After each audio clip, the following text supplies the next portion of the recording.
Hello everyone, welcome to my channel. मैं हूं स्वप्निल और आप देख रहे हो टू ब्रदर मोटो ब्लॉग्स। तो गाइस, आज की इस वीडियो में हम बात करने वाले ब्रॉड टायर के ऊपर। तो गाइस, आप सभी को पता है पिछली वीडियो में जो है मैंने अपनी स्कूटी का टायर चेंज करा के लिया था, जिसमें मैंने अपना नॉर्मल टायर हटा के ब्रॉड टायर इंस्टॉल किया था। तो उसके ऊपर मुझे कुछ कमेंट्स आए थे। तो गाइस, उन कमेंट्स के ऊपर हम आज ये वीडियो बना रहे कि हमें किस तरह का टायर यूज़ करना चाहिए, टायर के साइजेस कैसे हमें चूज़ करनी चाहिए, हमें कौन से कंपनी का टायर लगाना चाहिए। तो गाइस, एक्चुअली कॉन्टिनेंटल जिस कंपनी का टायर मैंने अभी इंस्टॉल किया उसके बारे में मुझे पता नहीं, एक्चुअली उस कंपनी के बारे में ही मुझे नहीं पता था। तो जब मैं खुद टायर्स को देख रहा था, 2-3 जगह पे गया, तो कोई बोला था आपके स्कूटी में 120 का भी टायर लग जाएगा, 110 का भी टायर लग जाएगा। तो सीन ऐसा था कि हमारे पहचान के टायर का स्टोर है जहाँ से मैंने अभी ये टायर चेंज करवाया। जब मैं उनके पास गया तो उन्होंने मुझे सजेस्ट किया कि आप 100 mm का ही टायर लगवा लो, क्योंकि अगर आप उससे बड़ा टायर लगाते हो तो आपके इंजन पे प्रेशर आएगा और प्लस आपका माइलेज बहुत कम हो जाएगा। क्योंकि डिपेंड करता है कि आपको अपनी स्कूटी किस चीज़ के लिए यूज़ करनी है। आप लॉन्ग राइड्स के लिए यूज़ कर रहे हो, आप सिटी लेवल के लिए राइड करने के लिए यूज़ कर रहे हो, या आप हाईवे राइड के लिए यूज़ कर रहे हो। क्योंकि हर किसी का अपना अपना रीज़न होता है स्कूटी या बाइक को यूज़ करने का। जैसे कि मैं लॉन्ग राइड्स के लिए यूज़ करता हूँ, प्लस मेरे अपने ऑफिस के लिए भी यूज़ करता हूँ जो बहुत यहाँ से दूर है। तो वैसे आप किस चीज़ के लिए यूज़ करते हो। तो गाइस, जो सुजुकी बर्गमैन है उसमें प्रॉब्लम ऐसी है कि एमआरएफ ज़ैपर का जो टायर है हालांकि बहुत अच्छा है, लेकिन प्रॉब्लम ऐसी थी कि उसका आगे का जो टायर है उसका विड्थ 90 mm है, उसके पीछे का टायर का भी विड्थ 90 mm है। तो उससे होता है था कि आप किसी भी जिगजैग टाइप में ट्रैफिक में कैसे भी गाड़ी निकाल सकते थे, लेकिन कॉर्नरिंग के लिए और बारिश में गाड़ी चलाने के लिए बहुत प्रॉब्लम होती थी। क्योंकि 2 बार मैं अपनी गाड़ी से गिर चुका हूँ। जब वो टायर इंस्टॉल था तो उसका प्रॉब्लम ये था कि उस टायर का जो सरफेस है उसका रोड के साथ कनेक्शन बहुत अच्छा है, लेकिन उसमें उतनी अच्छी ग्रिप नहीं कि वो वाटर को अच्छे से फ्लो कर सके, जिसकी वजह से वो टायर स्लिप हो जाता था। लेकिन अगर आप अभी मेरा नया टायर जो है कॉन्टिनेंटल का मेट्रो ग्रिप, अगर आप उसकी ग्रिप देखते हो तो उसकी ग्रिप बहुत एक्सेलेंट है। उसकी वजह से मेरा ब्रेकिंग पावर बहुत अच्छे से। अगर आपको गाइस नहीं पता है तो मैं बता दूं, आपकी गाड़ी का माइलेज, परफॉर्मेंस और ब्रेकिंग जिस हद तक इंजन के ऊपर डिपेंड होता है उतना ही आपके टायर के ऊपर भी डिपेंड करता है। आप गाड़ी पे बैठे हो, गाड़ी पे लगेज है, गाड़ी का खुद का वेट, वो सब जो वेट होता है वो भी टायर के ऊपर ही होता है। तो टायर एक बहुत इंपॉर्टेंट चीज़ होती है जब आप लॉन्ग राइड करते हो या कहीं दूर जा रहे हो, आप नॉर्मली भी ट्रैवल कर रहे हो। तो इसके लिए आपको किस तरह का टायर चाहिए। तो गाइस, जब मैंने अपने वो फ्रेंड्स के साथ बात किया जिन्होंने मुझे टायर इंस्टॉल करा के दिया है, तो उन्होंने मुझे बताया कि टायर के ऊपर लिख के आता है कि टायर कितना किलो का वेट ले सकता है। मुझे लगता है आप में से बहुत से लोगों को ये चीज़ नहीं पता है। तो 90 mm का जो विड्थ होता है वो वाला टायर का जो वेट था लेने का कैपेसिटी, वेट लेने की जो कैपेसिटी है वो 209 kg तक की है। और वहीं पे जो मैंने कॉन्टिनेंटल का टायर लगा के लिया है उसकी मैक्सिमम वेट कैपेसिटी जो है वो है 226 kg। तो यानी आप अगर फिगर को देख रहे हो तो दोनों में डिफरेंस आ रहा है, 209 kg और 226 kg के बीच में। तो इससे क्या होता है, अगर मैं कल लॉन्ग राइड के लिए निकल रहा हूँ तो मैं अच्छा हेवी गार्ड लगा के अपनी स्कूटी के लिए लूँगा, क्योंकि अगर बाई चांस मेरी स्कूटी गिरती है तो गाड़ी वैसे भी पूरी फाइबर की है तो उसको नुकसान ना पहुँचे। तो उसका वेट हो गया, मेरे साइड बैग्स का वेट हो गया, टॉप बॉक्स का वेट हो गया, मेरा लगेज का वेट। अगर मैं पिलियन पे लॉन्ग राइड पे जा रहा हूँ 500 किलोमीटर, 1000 किलोमीटर, तो वो वाला वेट, तो वो पूरा वेट पकड़ के टायर का कितना कैपेसिटी है। हालांकि मान लो आपका आगे का टायर 226 kg का वेट ले रहा है, पीछे का 226 का ले रहा है, तो टोटल मिला के 550-600 किलो अगर हो रहा है, तो वो 600 किलो को आप कैसे एक्सटेंड करते हो, मतलब आप उस 600 किलो पे आप कितना भार रखते हो। अगर समझो 600 किलो हो रहा है तो आपका अगर लगेज का पकड़ के 600 किलो लगा है तो बेस्ट ऑप्शन है। अगर 600 किलो से थोड़ा ज़्यादा है तो भी चलेगा, लेकिन ओवरलोड है तो आपकी गाड़ी की इंजन पे और माइलेज पे प्रॉब्लम होगा। वही अगर आप 600 किलो का वेट कैपेसिटी है और आप 500-400 किलो ही वेट रख रहे हैं अपनी स्कूटी पे, तो हो सकता है 1-2 किलोमीटर की हाईवे पे अच्छी माइलेज मिल जाए। क्योंकि जब आप लॉन्ग राइड पे कंटिन्यू हाईवे पे गाड़ी चला रहे हो तो आपकी गाड़ी जो है एक नॉर्मल स्पीड पे चलेगी, 60-60 आप कैरी करोगे, ज़्यादा से ज़्यादा 61-62 पे चले जाओगे। तो उसके वजह से हो सकता है 1-2 किलोमीटर ज़्यादा भी पड़े, वो भी बेनिफिट। और जब हम लॉन्ग राइड्स करते हैं तो हमारे सबसे मेन चीज़ ये होती है कि हमारा माइलेज। अगर आपने बड़े यूट्यूबर्स जो है जो लॉन्ग राइड्स पे जाते हैं, ऑफ रोडिंग पे जाते हैं, उनकी जो हेवी बाइक्स होती है उनका माइलेज रहता है 15, 20, 25, 30 के आसपास का। तो उनका ज़्यादा इशू होता है, तो पेट्रोल में ज़्यादा पैसा खर्च करना पड़ता है। तो अगर आपकी गाड़ी अच्छा माइलेज दे रही है, हाँ हालांकि स्कूटी उस लेवल का ऑफ रोडिंग नहीं दे सकती है। आप जब मुंबई टू लद्दाख भी जाते हो तो लद्दाख के जो रोड से वहाँ पे उतने ऑफ रोडिंग आप नहीं कर सकते स्कूटी से। तो डिपेंड करता है आप कौन सा रोड चूज़ करते हैं वहाँ पे जाने के बाद, क्योंकि मैं भी कभी लद्दाख गया हूँ नहीं, तो मेरे लिए तो वो राइड बहुत ड्रीम राइड होने वाली है। तो वो तो हम उस वक्त बात कर लेंगे। तो मेरा कहने का मतलब आप अगर ऑफ रोडिंग टायर भी लगा के लेते हो तो वो जो टायर है वो किस तरह के ऑफ रोडिंग के लिए बना है वो डिपेंड करता है। और टायर के साथ मेन चीज़ आती है आपकी गाड़ी का सस्पेंशन। जैसे कि आप सभी को पता है कि स्कूटी में पीछे की तरफ वन साइड सस्पेंशन आता है, ना कि दो साइड। अगर दो साइड आता तो बेस्ट ऑप्शन होता था, लेकिन एक साइड आता है। और आगे के तो आज के टाइम पे टेलीस्कोपिक सस्पेंशन ही आते हैं, अप डाउन या डाउन अप वाले साइड की। तो अभी हम बात करते हैं कि टायर के साइजेस कैसे पहचाने। तो गाइस अभी मैं आपको एक फ़ोटो शो करता हूँ जिसमें मैंने कुछ नंबरिंग वाइज अलग अलग चीज़ें लगा के रखी हुई है। तो आप अगर वो देखते हो तो आपको आइडिया आ जाएगा। तो क्योंकि गाइस जैसे कि आप अगर टायर देखते हो, टायर के ऊपर कुछ नंबरिंग रहते हैं 90, 100, 10, 56J, 53J जो भी है। तो नंबरिंग क्या होती है, अगर हमें हमारा टायर लगे तो 90 mm कौन सा होता है, साइड की फ्रेमिंग होती है, या उसका विड्थ होता है, या उसका हाइट होता है, तो उसे कैसे कन्वर्ट किया जाए। तो उसके ऊपर एक फ़ोटो है, तो आप एक बार देख लीजिए। तो गाइस जैसे कि आप अभी ये फ़ोटो देख रहे हो तो आपको इसमें पूरा शो हो रहा है कि अभी जैसे कि आप इसमें देख रहे हो 100, 19, 10, 56J जो लिखा हुआ है वो उसका टायर का नंबरिंग है। तो अभी इस नंबरिंग को कैसे समझे, तो जैसे कि आप देख रहे हो कि मैंने नीचे नोट डाउन किया हुआ है 100 mm जो है वो इंडिकेट कर रहा है उसकी विड्थ को। उसके साइड में आप देख रहे हो तो टायर की साइड फ्रेमिंग है जिसमें 90 mm जो लिखा हुआ है वो उसकी साइड फ्रेम को हाईलाइट करता है। अब उसकी जो वो जिस रिम में लगता है उस रिम का जो हाइट है, जो उसका साइज़ है वो 10 इंचेस है या 12 इंचेस है, तो उसे हाईलाइट करते हैं। और ये 56J वाला जो सीन है वो टायर की क्वालिटी को एक्सप्लेन करता है। जब आप टायर लोगे तो आप उनसे बात करोगे तो आपको वो चीज़ क्लियर हो जाएगी। अब मुझे एक और कमेंट आई थी जिसके बारे में अभी बात करना चाहूँगा। वो भाई का कमेंट कुछ ऐसा था कि पुराना टायर और नए टायर को एक साथ रख के दिखाते तो अच्छा होता। तो भाई अभी मेरे पास वो दोनों टायर तो है नहीं, क्योंकि पुराना वाला टायर तो मैंने वहीं पे छोड़ दिया है। तो अभी मैं आपको एक क्लिप दिखाता हूँ, उसमें आप अच्छे से डिफरेंस समझ जाओगे कि दोनों टायर के बीच में कितना डिफरेंस है। और उसके साथ मैं उनकी कुछ स्पेसिफिकेशंस और एक्सप्लेनेशंस भी आपको दे दूँगा। तो पहले आप ये वीडियो देख लीजिए तो आपको अच्छे से आइडिया आ जाएगा कि दोनों में कितना डिफरेंस है।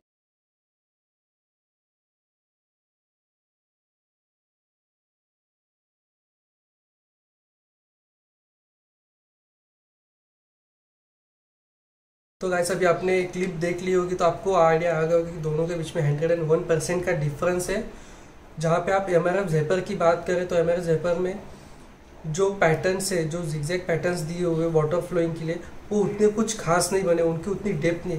लेकिन वहीं पे अगर आप कॉन्टिनेंटल टायर की बात करते हो तो उसमें जो ग्रिप दी हुई है ट्रैक्शन के लिए, वो ग्रिप बहुत डेप्थ वाली है। उसकी जो डिज़ाइन है वो बहुत डीप है, जिसकी वजह से वो बहुत ज़्यादा वाटर फ्लो कर पाता है, रोड के साथ अच्छा कॉन्टैक्ट रख पाता है। और एक और चीज़ आपने अगर नोटिस की होगी तो ज़ेपर का जो विड्थ है वो नॉर्मली फ्लैट है, जहाँ पे कंपनी बोलती है कि वो राउंडेड है, लेकिन वो ऐसी नहीं लगती है जब एक्चुअल में आप देखते हो। और वहीं पे आप अगर कॉन्टिनेंटल का मेट्रो ग्रिप का टायर देखते हो तो उसका जो शेप है वो यू शेप में है, वो एग्जैक्ट यू शेप में। तो जिससे क्या होता है, जब आप स्ट्रेट रोड पे गाड़ी जब चलाते हो हाईवे पे, तो गाड़ी का हैंडलिंग जो एकदम स्ट्रेट रहता है, गाड़ी बिल्कुल भी आपकी हिलेगी नहीं। तो फर्स्ट बेनिफिट हो जाता है कि कोई बड़ी गाड़ी आपके बाजू से निकल जाए तो आपकी गाड़ी हिलेगी नहीं, वो एकदम स्ट्रेट बैलेंस रहेगी। और वहीं पे जब कॉर्नरिंग की बात आती है, कॉर्नरिंग में एक बहुत शार्प कॉर्नरिंग दे सकती है, क्योंकि मैंने जो अभी सिस्टम यूज़ किया है वो कुछ ऐसा है कि मैंने अपने आगे का जो टायर है उसका जो साइज़ है वो 90 mm ही विड्थ रखा हुआ है और पीछे का टायर जो है 100 mm का रखा हुआ है। अगर आपने बाइक्स में नोटिस किया होगा तो आपका आइडिया होगा कि बाइक का आगे का जो टायर होता है विड्थ में वो पतला होता है और पीछे का टायर बहुत मोटा दिया जाता है। वो ऐसा इसलिए किया जाता है कि आपको कॉर्नरिंग पे कंट्रोल अच्छा मिले, क्योंकि आगे का और पीछे का टायर अगर दोनों सेम रहेंगे तो इंजन पे बहुत प्रेशर रहेगा, माइलेज तो वैसे भी कम होनी है और कॉर्नरिंग उतनी अच्छी नहीं ले पाओगे, आप गिर जाओगे क्योंकि उतना वेट आपके ऊपर आपको संभालना होता है कॉर्नरिंग के वक्त। तो आगे पतला पीछे मोटा तो एक बैलेंस हो जाता है आपका डिज़ाइन, और इसी के कारण मैंने अपना जो आगे का टायर है वो 90 mm और पीछे 100 mm का। अगर आप चाहो तो आगे 100 का है तो पीछे 110 रखो, 110 है तो 120 रखो, लेकिन आगे 10 mm कम 20 mm कम रखो और पीछे मोटा रखो, तो ऐसा काम करना। और एक और चीज़ जो बहुत सारे लोग बोलते हैं कि सुजुकी वर्ना में पीछे का टायर छोटा है, भाई अगर वो टायर छोटा है इसकी वजह से सीट हाइट, फिर भी पीछे की जो सीट हाइट है वो बहुत ऊपर है। तो अगर आप सोचो अगर वो 12 इंच का टायर देते तो सीट हाइट और बढ़ जाती। और दूसरी चीज़ ये कि मैक्सी स्कूटर्स अगर आप वर्ल्ड वाइड देखते हो किसी भी कंपनी की जो आउट ऑफ कंट्री में ज़्यादा सेल होती है, तो वहाँ पे भी यही चीज़ की जाती है कि आगे का टायर बहुत बड़ा दिया जाता है और पीछे का टायर छोटा। अभी वो ऐसा क्यों करते हैं उसके पीछे का रीज़न तो अभी हमें भी नहीं पता है, क्योंकि इंडिया में फर्स्ट टाइम सुजुकी ने लॉन्च किए इस मैक्सी स्कूटर को, जिसे हम सुजुकी वर्मन स्ट्रीट के नाम से जानते हैं। तो अभी जो इंडिया में आने वाला फ्यूचर है वो मैक्सी स्कूटीज़ का ही, लेकिन वो अभी जल्दी नहीं आएंगे, उनके लिए थोड़ा टाइम लगेगा, क्योंकि जब वो इंडिया में लॉन्च होगी तो लोगों की अभी उतनी मेंटली ये नहीं है कि वो समझ जाएंगे कि हाँ मैक्सी स्कूटर एक कॉन्सेप्ट होता है, हम यूज़ करें। हम स्कूटर्स को नॉर्मली इसलिए यूज़ करते हैं कि मार्केट में गई, कहीं यहाँ पे गई वहाँ पे गए तो सामान आगे रखो, चलो बात ख़त्म। कहीं कुछ करने गए तो आगे सामान रखो, लेगरूम अच्छा है, तो वो सब चीज़ों के लिए। लेकिन जब लॉन्ग राइड्स या ट्रैवलिंग की बात है तो हम हमेशा बाइक्स का ही यूज़ करते हैं, स्कूटी को उतना नहीं यूज़ करते। लेकिन अगर आउट ऑफ कंट्री देखो तो मैक्सी स्कूटर का एक अलग ही लुक है, उसको देखने का नज़रिया एक अलग है। वहाँ पे लोग वो चीज़ के लिए स्कूटीज़ नहीं यूज़ करते, और वहाँ पे जो ये स्कूटीज़ है वो हाई सीसीज में आते हैं, जैसे 450 हो गई, 650, 800 सीसी के आसपास की सेगमेंट में वो स्कूटीज़ लॉन्च होती है। और हमारे यहाँ पे जो है वो 125 और ज़्यादा से ज़्यादा हमारे जो अप्रैल है वो 160 आर, तो 160 तक की स्कूटीज़ अवेलेबल है। तो ऐसे अभी हम स्कूटीज़ की बात नहीं करते, अभी हम टायर के ऊपर बात करते हैं। तो टायर की कुछ ऐसी स्पेसिफिकेशंस है जो आप नोटिस कर लो। तो जैसे कि अभी आप स्पेसिफिकेशंस देख रहे हो तो आपको आइडिया आ जाएगा कि कंपनी ने नोट किया है कि MRF ज़ैपर का जो टायर है वो बेटर स्टेबिलिटी के लिए बना है, शार्प कॉर्नरिंग कैपेबिलिटी, जिस पे तो मुझे भरोसा है ही नहीं अभी, क्योंकि उसका मुझे तो इतना अच्छा बुरा एक्सपीरियंस आया हुआ है। Good traction, wet traction. तो गाइस अभी जैसे कि आप देख रहे हो MRF का ज़ैपर का टायर, तो उसमें जो डिज़ाइंस बनी हो कुछ अलग टाइप से बनी हुई है, तो उतना वाटर फ्लो नहीं कर पा रहे। लेकिन वही बाजू में आप अगर मेट्रो का कॉन्टिनेंटल देखते हो तो उसमें इतनी सारी ग्रिप लाइंस बनी हुई है, इतनी डिज़ाइन अलग तरह से बनी हुई है कि उसमें वाटर फ्लोइंग के लिए बहुत सारी जगह है। अगर आप ऑफ रोडिंग पे भी, अगर कीचड़ में भी स्कूटी चला रहे हो तो कीचड़ भी एक तरफ से निकल जाएगा, उतनी उसमें ग्रिप्स दी हुई है। और इसी वजह से क्या होता है, वो अच्छा रोड से कांटेक्ट बना के रखता है, जिसकी वजह से आपका टायर स्लिप नहीं होता है। और दूसरी चीज़, उसमें जो इतने सारे रबर के ब्लॉक्स दिए हुए उसकी वजह से आपका ब्रेकिंग बहुत पावर बढ़ जाता है, क्योंकि हर ब्लॉक एक सेपरेट तरीके से सेंटर में लगे हुए हैं। अगर आप नोटिस करोगे तो सब सेपरेट ब्लॉक्स है। इसकी वजह से क्या होता है, जब आप ब्रेक मारते हो ना तो पर ब्लॉक का अलग अलग कॉन्टैक्ट आता है रोड के साथ, जिसकी वजह से वो जल्दी रुकते हैं। लेकिन वहीं पे अगर आप MRF का ज़ैपर रोकेगा, जब आप हेवी ब्रेक मारोगे तो पूरा एक सरफेस आ रहा है रोड के कांटेक्ट में, तो इसकी वजह से क्या होगा, वो एक साइड में स्लिप हो जाएगा। तो गाइस ये कुछ बातें थी टायर्स के बारे में। तो जैसे कि अभी आपको मैंने एक इमेज सामने रखी हुई है मेट्रो कॉन्टिनेंटल और MRF ज़ैपर की, तो अगर आप इसमें कुछ नोट्स दिए हुए, अगर आप चाहो तो इसे पढ़ सकते हो। तो अभी इसमें अगर आप एग्जैक्ट उसका शेप देखोगे तो आपका आइडिया आ जाएगा कि मेट्रो कॉन्टिनेंटल जो है वो U शेप में आ रहा है एग्जैक्ट, मैंने रेड कलर में मार्किंग की हुई है। और वहीं पे आप MRF का ज़ैपर देखते हो तो उसका जो शेप है वो कुछ अलग है, मतलब C शेप टाइप है, एकदम प्रॉपर U में नहीं है। और जो नीचे का सरफेस वो फ्लैट है, तो हो सकता है कि आप 3000-4000 किलोमीटर चलाने के बाद उसका सरफेस इतना रह गया हूँ। तो गाइस ये कुछ बातें थी टायर्स के बारे में। अगर आपको इसके ऊपर भी कुछ क्वेश्चंस है तो आप मुझे इंस्टाग्राम पर फॉलो कीजिए और वहाँ पे आप मुझे क्वेश्चंस पूछ सकते हो। इंस्टाग्राम पे मैं हमेशा लाइव रहता हूँ, तो मैं आपको तुरंत जवाब दे पाऊँगा, या फिर अपनी कमेंट सेक्शन बॉक्स में आप मुझे कमेंट्स में बता सकते हैं कि आपको और कुछ इश्यूज़ है या सुजुकी बर्गमन या अपनी किसी भी स्कूटर के बारे में कोई भी जानकारी चाहते हो तो आप मुझे बिंदास पूछिए। हो सकता है आगे का वीडियो में उसी क्वेश्चंस के ऊपर बनाऊँ। और गाइस अगर हम बात करें लॉन्ग राइड्स के लिए कौन सी स्कूटी बेटर है, तो गाइस डिपेंड करता है आप किस तरह से राइड करते हो, आपको कितना पसंद है राइड करना। और सुजुकी बर्गमन इसलिए अच्छी लगती है क्योंकि जब आप लॉन्ग राइड्स पे गाड़ी चलाते हो तो हमें 100 किलोमीटर 200 किलोमीटर 300 किलोमीटर बोलने के लिए कुछ नहीं लगता। जब आप एक्चुअल में जिस हालत में चलाते हो उस वक्त आपकी कमर दर्द, पीठ दर्द, सर दर्द, ये हुआ वो हुआ, तो उस सब में आपको कंफर्ट ये चीज़ बहुत इम्पोर्टेंट होती है। तो आपको लगता है कि अरे इसका सीट का है, उसका ये प्रॉब्लम, तो उस टाइम पे सुजुकी बर्गमन बहुत अच्छा काम कर जाती है। हालांकि एंटॉर्क का पावर बहुत अच्छा है, उसका इलेक्ट्रॉनिक्स बहुत अच्छा है, उसका नेविगेशन सिस्टम, ब्लूटूथ सिस्टम बहुत अच्छा है, लेकिन कंफर्ट बिल्कुल नहीं मिलता है उसमें, क्योंकि आप कब तक ऐसे बैठे रहोगे स्कूटी पे। लेकिन वहीं पे अगर आप थक जाते हो तो सुजुकी बर्गमन में एक बात बहुत अच्छी है कि आप पैर आराम से आगे थोड़े फैलाओ, आराम से बैठ के आप स्कूटी को ड्राइव कर सकते हो। और सेकेंड थिंग, मोबाइल चार्जिंग के लिए आपको सीट नहीं खोलनी पड़ती, आपको घुटने के पास ही एक बॉक्स दिया हुआ है जिसमें आप मोबाइल चार्जिंग पे लगा के छोड़ सकते हो। और सेकेंड चीज़ ये है कि बारिश में उसके अंदर पानी भी नहीं जाता है, तो बारिश में वो एक अच्छा बेनिफिट आपके लिए होगा। और राइट साइड में बॉटल होल्डर भी दिया हुआ है, और उसका जो मीटर है, कंसोल है, वो भी डिजिटली अच्छा है। उसमें आपको नोटिफिकेशंस आते रहे कब सर्विसिंग करवाना है या ऑयल चेंज करवाना है, तो वो भी नोटिफिकेशंस आपको टाइमिंग मालूम पड़ता है। बस हालांकि सुजुकी को थोड़ा उसका विंडशील्ड और थोड़ा अच्छी तरीके से देना चाहिए था, क्योंकि ये जो विंडशील्ड है उसका कुछ हमारे लिए बेनिफिट है ही नहीं।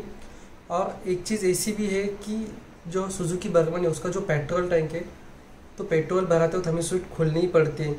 अगर बाई चांस हम पूरे लोड और सोलो ट्रिप पे कहीं पे जा रहे हैं तो एक नुकसान यही है कि आपको पूरा सामान उतार के फिर पेट्रोल की टंकी खोलना पड़ेगा। अभी मैंने जो सिस्टम यूज़ करने वाला हूँ वो कुछ ऐसा है कि मैं दोनों साइड सैडल बैग्स लगाने वाला हूँ, और टॉप बॉक्स है उसके लिए फ्रेमिंग करके उसके ऊपर टॉप बॉक्स लगा, तो इससे मुझे कोई दिक्कत नहीं होगी कि मैं उतर के आराम से सीट खोल के पेट्रोल भरा सकता हूँ। तो गाइस आपको ये वीडियो अच्छी लगी हो तो please like share and subscribe my video, और इसी तरह से हमारे वीडियो को प्यार करते रहना, क्योंकि मैंने एक्सपेक्ट नहीं किया था कि मेरे उस वीडियो को 1500 से ज़्यादा व्यूज़ आ सकते हैं। तो गाइस मिलते हैं अभी हम अगले वीडियो में। आपके जो भी कमेंट्स हैं आप मुझे नीचे बता सकते हो, उसके ऊपर हम एक आगे की वीडियो बनाएंगे। धन्यवाद।